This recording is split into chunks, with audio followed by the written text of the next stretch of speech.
ये चलते राजधानी रांची हमारे साथ विशेष संवाददाता राजीव मोहन वहां से जुड़े हुए हैं।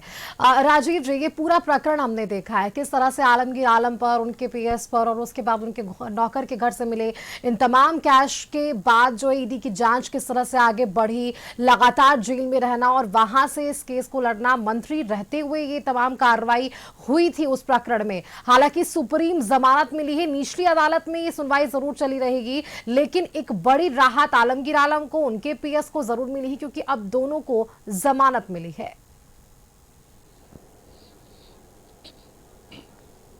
देखिए, ये जो पूरा मामला है जिसमें झारखंड के पूर्व मंत्री आलमगीर आलम को और उनके पीए को जिस तरह से अदालत ने राहत दी है, सुप्रीम कोर्ट ने राहत दी है, तो निश्चित तौर पर ये कहें तो एक तरह से आलमगीर आलम और कांग्रेस दोनों को बड़ी राहत मिली है। क्योंकि उस समय जब इनकी गिरफ्तारी हुई थी, ईडी ने इनको टेंडर कमीशन घोटाला में जब गिरफ्तार किया था, तो उस वक्त जो मुख्य विपक्षी पार्टी भारतीय जनता पार्टी ने इन सरकार को घेरा था।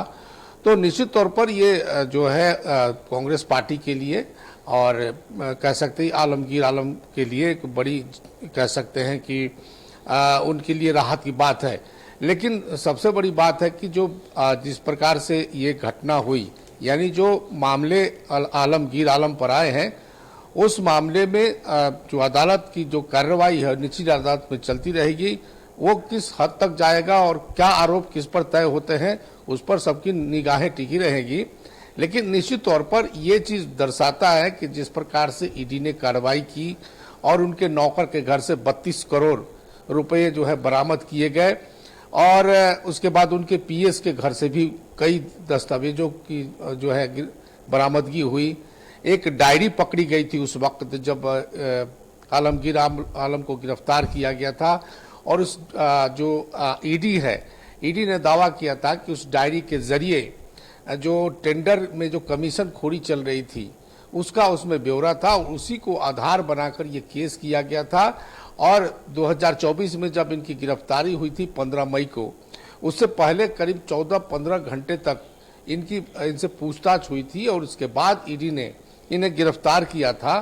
तो ईडी लगातार जो है ये आरोप लगाता रहा है कि जो इनका विभाग था, ग्रामीण विकास मंत्रालय, झारखंड में मंत्री थे, उस दौरान इनका इंजीनियरों से और अफसरों से और ठेकेदारों से एक बड़ा नेक्सस चल रहा था और इस नेक्सस के माध्यम से जो मंत्री हैं, तत्कालीन मंत्री, उनको 3% जो कमीशन मिलता था जो भी टेंडर होता था।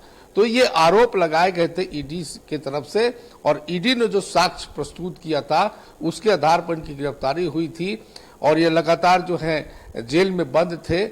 पहले इन्होंने झारखंड हाई कोर्ट में भी गुहार लगाई थी, लेकिन वहां से इनको जमानत नहीं मिली। उसके बाद सुप्रीम कोर्ट ने राहत दी है और उनको जमानत मिल गई है।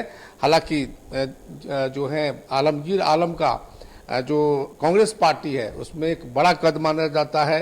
ये भी माना जाता है कि पार्टी को जो है संचालित करने में, पार्टी के डैमेज कंट्रोल करने में इनकी बड़ी भूमिका रहती है। इनको एक बड़ा कद्दावर नेता कांग्रेस पार्टी में माना जाता है। तो इस तरह से देखो तो जिस प्रकार से झारखंड कांग्रेस में इस वक्त जो राधा कृष्ण किशोर है, वित्त मंत्री है, कांग्रेस कोटे के झारखंड में मंत्री हैं, उनके द्वारा जो पत्र लिखे गए हैं पार्टी के प्रदेश अध्यक्ष केशव महतो के खिलाफ, केशव महतो कमलेश के खिलाफ, और इस तरह से कांग्रेस पार्टी में जिस तरह से बवाल मचा हुआ है, आलमगीर आलम का इस वक्त जमानत मिलना कांग्रेस के लिए भी कह सकते हैं कि वरदान है। और माना जा रहा है कि जो डैमेज कंट्रोल का जो इनके पास जो स्किल है, जो इनके पास जो कह सकते हैं कि अनुभव है, वो आलमगीर आलम के पास बहुत है। और ये कांग्रेस पार्टी, इसीलिए मैंने कहा कि कांग्रेस पार्टी के लिए भी ये कह सकते हैं कि आलमगीर आलम को राहत मिलना एक बड़ी बात है। और अब कांग्रेस पार्टी में आलमगीर आलम की पत्नी भी पहले से, जब ये जेल चले गए थे, उनकी पत्नी भी विधायक हैं पाकुड़ से। तो निश्चित तौर पर अब कांग्रेस पार्टी में एक नया कह सकते हैं कि एक समीकरण बनेगा। और जिस प्रकार से कांग्रेस पार्टी में कहें कि मतभेदों का दौर चल रहा है, पार्टी के नेताओं में दो धुरी में बट गया है कांग्रेस पार्टी। अब देखना होगा कि आलमगीर आलम के इस रिहाई से या कह सकते हैं कि जमानत से जो है कांग्रेस पार्टी को कितना लाभ मिलेगा। हालांकि जब आलमगीर आलम को वहां से जमानत मिलने की सूचना मिली तो उनके घर पे पटाखे फोड़े गए, उस मिठाइयाँ बांटी गई है, तो खुशी की लहर उनके घर वाले परिवार वाले में है और कांग्रेस जनों में है। सुष्मिता।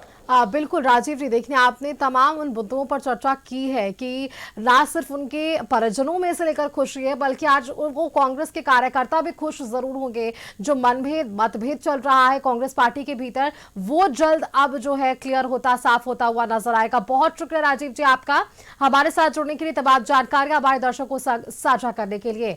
और फिलहाल के लिए इस बुलेटिन में इतना ही, लेकिन खबरों के लिए आगे आप देखते रहिए कशिश न्यूज। नमस्कार।